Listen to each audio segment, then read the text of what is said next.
Hello friends, welcome. आज के इस वीडियो में क्या सीखने वाले हम सीखेंगे इशिता किशोर जिन्होंने फर्स्ट रैंक हासिल किया यूपीएससी में, उनके आंसर बुकलेट से इंग्लिश सीख रहे हैं। और मैं सिर्फ ये देखना चाहता हूँ कि आप कितने इंटरेस्टेड है, तो सिर्फ कमेंट करके बताएं कि आपको ये वीडियो कैसे लग रहे हैं। तो आज का हमारा टॉपिक क्या होने वाला है, हम देखेंगे कि अगर कोई एक हेल्पिंग वर्ब है और उसके बाद डायरेक्ट वर्ब की थर्ड फॉर्म आ रही है, तो देखिए इस आंसर बुकलेट में कितना इस्तेमाल किया गया है। इसका इस्तेमाल किया, फिर बीइंग और फिर वर्ब की थर्ड फॉर्म। यहाँ पे भी इंडिया, फिर ये वर्ब हेल्पिंग वर्ब, फिर डायरेक्ट फ्रेजल वर्ब के साथ मतलब जो लुक है उसका थर्ड फॉर्म इस्तेमाल किया गया है। तो इसके मायने क्या होते हैं हम डिटेल में देखने वाले हैं। और ये देखिए आंसर बुकलेट खुद आईएएस की मतलब ये आईएएस की ही है, मतलब आंसर बुकलेट है। तो कहीं ना कहीं तो आपको इस्तेमाल होने ही वाला है, अगर आपको ऐसा लग भी रहा है कि है या नहीं है। इशिता किशोर की वो सब बात की बातें हैं, लेकिन ये यूपीएससी के रिलेटेड ही चीज़ें हैं ना, मतलब हम इसी तरीके से आंसर लिखने वाले हैं, इतना तो आपको कन्फर्म है। तो उस वजह से भी आप ये वीडियो को देखें और मुझे बताएं कि वीडियो कैसे लग रहा है। या फिर हम ये भी बताएं कि आपको मतलब क्या चीज़ों पर टॉपिक चाहिए, मतलब इंग्लिश के रिलेटेड बोल रहे हैं हम, तो हम उसके ऊपर बना देंगे वीडियो। तो अगर आपको वीडियो पसंद आता है तो अभी से लाइक करके हम मतलब हौसला बढ़ाना है, सिर्फ कि भाई इंकरेज करना है कि कोई हमारे लिए भी कुछ कर रहा है। तो देखिए सब में पहले हमने यहाँ पर क्या देखा, ये बीइंग का तो हम थोड़ी देर में देखेंगे। सब में पहले ये वाला देख लेते हैं, ये मतलब आसान होगा आपके लिए समझने में। देखिए आप कोई भी चीज़ है, जैसे हम बोलते हैं कि आई प्ले फुटबॉल, यहाँ पे क्या हो रहा है, ये एक एक्टिव सेंटेंस है कि अगर ये एक्टिव सेंटेंस है, एक्टिव यानी ए से लिख रहे हैं हम।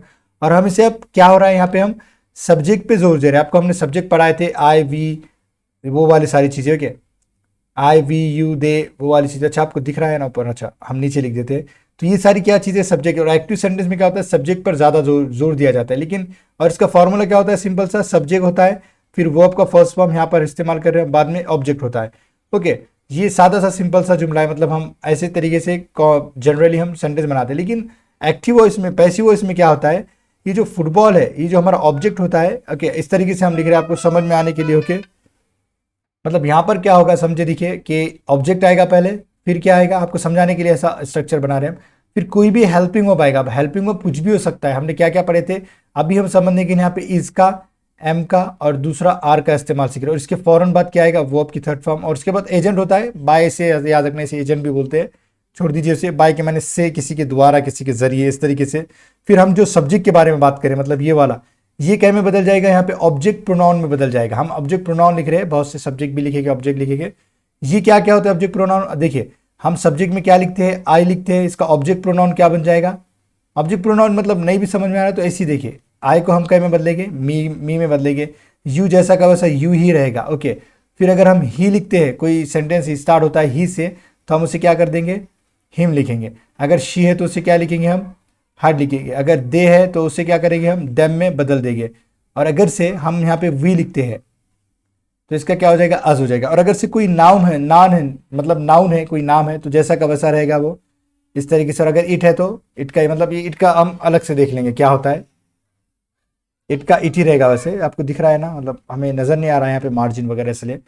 तो देखिए यहाँ पे हमारा सेंटेंस क्या था, हम सेंटेंस के जरिए हम समझ जाते हैं कि क्या सारी चीजें हो रही है। तो देखिए इट इज राइटली हेल्ड, ये वाला है कि इस तरीके से, मतलब अब इट इज यानी एक कोई चीज की बात हो रही है, कोई चीज की, मतलब किस बारी बात हो रही है, आउटर स्पेस जो है।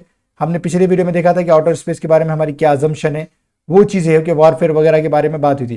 तो हम एक छोटा सा सिंपल से जुमले से बताते हैं आपको कि यहाँ पे मैं फुटबॉल खेलता हूँ। अब देखिए हम इसे कैसे बोल सकते हैं, फुटबॉल इज। अब यहां देखना है कि ये जो ऑब्जेक्ट है ये कितने हैं, अगर एक है तो उसके साथ हमेशा इज रहेगा। और ये सेंटेंस क्योंकि प्रेजेंट में, तो इसको प्रेजेंट में ही हम बदलेंगे। फिर इसके बाद फॉरन देखना है, प्ले वर्ब देखना है, तो उसको हमेशा वर्ब की थर्ड फॉर्म में कर देना है। फिर प्लेट के फॉरन बाद क्या लगाना है, बाय। अगर बाय, अगर किसी का, मतलब यहाँ पे हम बता रहे कि मैं फुटबॉल खेलता हूँ, तो ये मैं को कहीं में बदल देंगे हम, यहाँ पे देखिए मी में। तो इस तरीके से football is played by me, मतलब फुटबॉल मेरे द्वारा खेला जाता है। यहाँ पे क्या करना है, सब्जेक्ट क्या है देखना है, वर्ब कौन सा है, मतलब कौन से टेंस में है, प्रेजेंट है, सिंपल प्रेजेंट टेंस। और उसके बाद ऑब्जेक्ट देखना है कितने। अगर ऑब्जेक्ट समझिए हम ऐसा लिखते कि आई सेंड लेटर्स, ओके, या फिर द लेटर्स, जो भी बोलना है। हम क्या बोल सकते हैं यहाँ पे, द लेटर्स। अब यहाँ पे बहुत सारे, तो हम बहुत सारों के साथ क्या लगाते, आर लगाते हैं, लेटर्स आर। फिर सेंड का थर्ड फॉर्म क्या रहेगा, सेंड बाय, आई का क्या हो जाएगा, मी हो जाएगा। अब देखिए थोड़ा सा नीचे देखते हैं हम, और वो जो आंसर बुकलेट है हमारी, उसमें क्या है देखिए, India is looked up to. देखिए लुक अप टू, अब मुझे एक इसका हम क्या करते हैं, सिंपल वाला जुमला बनाते हैं, मतलब एक्टिव वाला, कि अगर मुझे बोलना है कि मैं आपकी इज्जत करता हूं, तो मैं क्या बोल सकता हूं आपको, आई लुक अप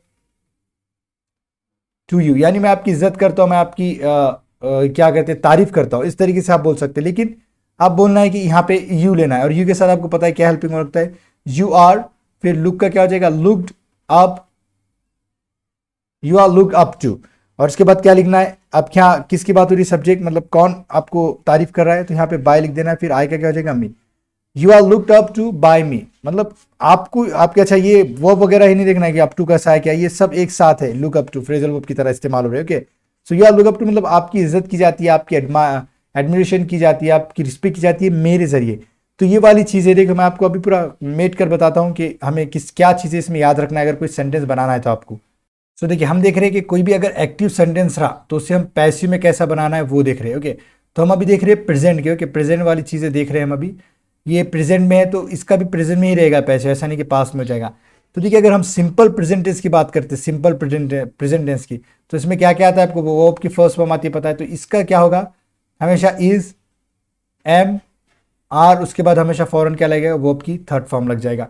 और अगर से समझिए प्रेजेंट कंटिन्यूअस टेंस है, आपको पता है उसमें कौन सी हेल्पिंग वर्ब आती है, इज आता है, एम आता है और आर आता है, और उसके बाद क्या आता है, वर्ब की फोर्थ फॉर्म। इसे वर्ब की फोर्थ फॉर्म मतलब इसमें तो लिखेंगे, लेकिन यहाँ पे कैसा हो जाएगा, हेल्पिंग वर्ब आ जाएगा, मतलब ये इज, एम, आर आ जाएगा। उसके बाद क्या करना है, हमें बीइंग लगाना है कि बीइंग, फिर वर्ब की थर्ड फॉर्म, और उसके बाद बाय वगैरह लिख देना है। और हम अगर से बात करें प्रेजेंट परफेक्ट की, तो उसके अंदर कौन से हेल्पिंग वर्ब इस्तेमाल होते हैं, हैव होता है एक, और हैज़ होता है, उसके बाद फॉरन क्या आता है, वर्ब की थर्ड फॉर्म आता है।